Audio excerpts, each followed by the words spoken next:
Hey, just because we're grandparents, that doesn't mean we can't make the climb. We're not as old as Moses, and I'm glad we don't have to climb in sandals like he did. It doesn't look too hard. It doesn't look too far. We decided to go for it. We left Tabuk at 6:30 a.m., and 2 hours later, we got our first glimpse of the blackened top of Mount Sinai and Elijah's cave. For the next hour, we were searching for a good starting point for our hike. We were chased by a dog, delighted by wandering and roaming camels, and finally found a good road going the right direction.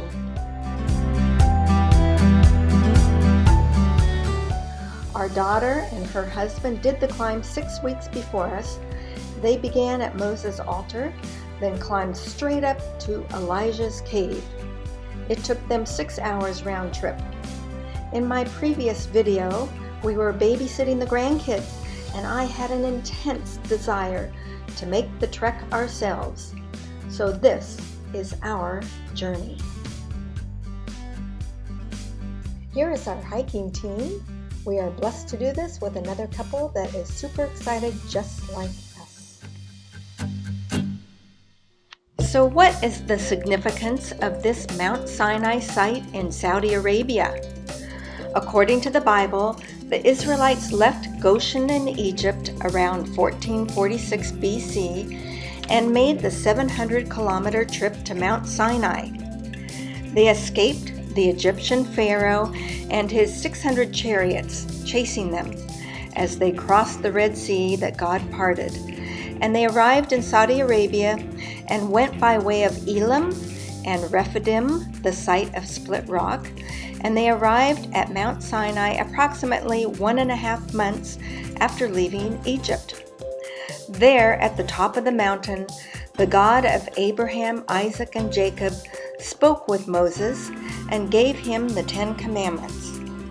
The Israelites came near and stood at the foot of the mountain, while flames from the mountain shot into the sky. The mountain was shrouded in black clouds and deep darkness. And the Lord spoke to them from the heart of the fire. He proclaimed his covenant, the 10 Commandments, which he commanded them to keep, and wrote them on 2 stone tablets. Question: was the bush that Moses saw at the top of the mountain or the bottom? You mean the burning bush? It was probably around the bottom. This is a pretty good replica of what it could have looked like. We saw many almond trees on our hike. The Arabic name of this mountain is Jebel al-Lawz, which means mountain of almonds. God gave instruction to the people of Israel and each of the 12 tribal leaders, including Aaron. They all brought Moses a staff and placed them in the presence of the Lord. The next day, Moses found that Aaron's staff had buds and blossoms and had produced ripe almonds. Halfway up the mountain, we came upon these goats and a shepherd. Just like Moses was a shepherd tending the flock of his father-in-law Jethro, the priest of Midian, which is the modern-day city of Al-Bad, just a short distance from here. Exodus 3:1 tells us that he led the flock far into the wilderness and came to Sinai, the mountain of God. 3.5 hours into our hike, we came to the location that others before us believed to be the plateau where the 70 elders met with Moses. That is when we started seeing some official trail markers that others left behind.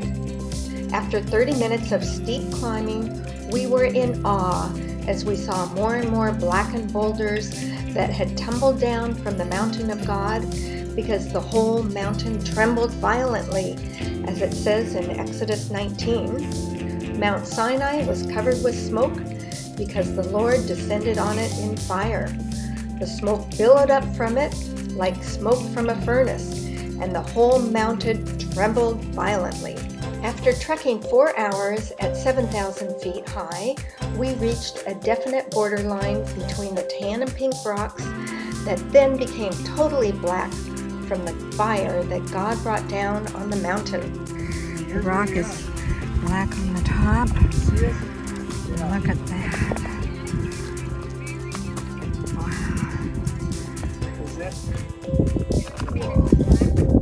Yeah, 6,800 feet, so we turn around. Here's Mom. Mom's looking at rock. And there's Holly. She climbed it just 6 weeks ago. It's tough. It's harder than Everest. Look at the rocks. They are black on the top and pink on the bottom because of the fire. 2 of the 4 hikers went leaping over the boulders with a renewed, youthful strength. 5 hours from the start, these 2 reached the top of what others before us had believed to be the real Mount Sinai. What an awe-inspiring and reverent experience it was to witness the miracle that God did on this mountaintop over 3,000 years ago. Oh man, what a hike. Yeah, this was a tough one, but well worth it. Come all the way up here, top of Mount Sinai. We made it. Yeah, just at the top right now. We just have the cross at the total peak right above us. Can you see that? Yeah. There you go. So this is the peak where the top of the mountain was on fire, and Moses was somewhere around here picking up the 10 Commandments to carry back, right? So anyway, it's an amazing place. We're so thankful that we made it. Got this trip so far. It's been great. Catch my breath. And looking east toward the valley where the Golden Calf altar is, and up the road that's being constructed toward Trojena, all the way up here. Yeah. This is the valley that we drove up. The cars parked just down there a little ways. And Renell's just headed back down. See those 2 rock outcroppings at the other side? That's where Elijah's cave is. 7,299 feet at the top. Grandma didn't make it to the top, but she's so happy she made it to the Blackened Rocks. On the very steep climb down, you definitely need 1 hiking pole and gloves, along with some hiking pants that can withstand sliding down granite boulders and hiking through stickery plants. Here is a sticker bush that stuck me. After that, I put my gloves on. Galatians 4:25 states that Mount Sinai is in Arabia. We don't know if this is the exact mountain that Moses climbed, but the overwhelming evidence points to this location. What a privilege it was to experience this awesome adventure, to walk where Moses walked, to see the location where God showed himself to the Israelites, and to share this amazing experience with our wonderful friends. This shows the very steep climb that we had to take down. This is the side of the mountain that sees evidence of many, many blackened boulders all the way down from when God caused the mountain to tremble. These big boulders tumble down mountain. Hey, what do you think of that? Hey, this is one tough hike.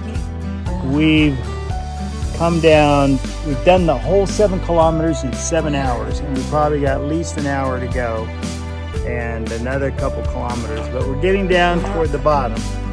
But it's probably good 8-9 kilometers for today. Then we go a bit wider though. Whoa. This is so cool. Look at what we came down. What did the Israelites learn these 40 years wandering in the desert? God humbled them by letting them go hungry, then feeding them manna, a food previously unknown to them and their ancestors. He did it to teach them that man does not live by bread alone, but rather by every word that comes from the mouth of the Lord. In planning your trip, you need to get very familiar with this view on Google Earth.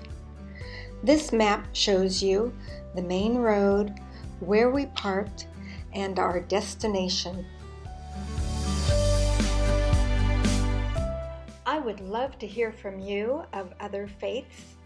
What is the significance of this Mount Sinai to you in the comments section?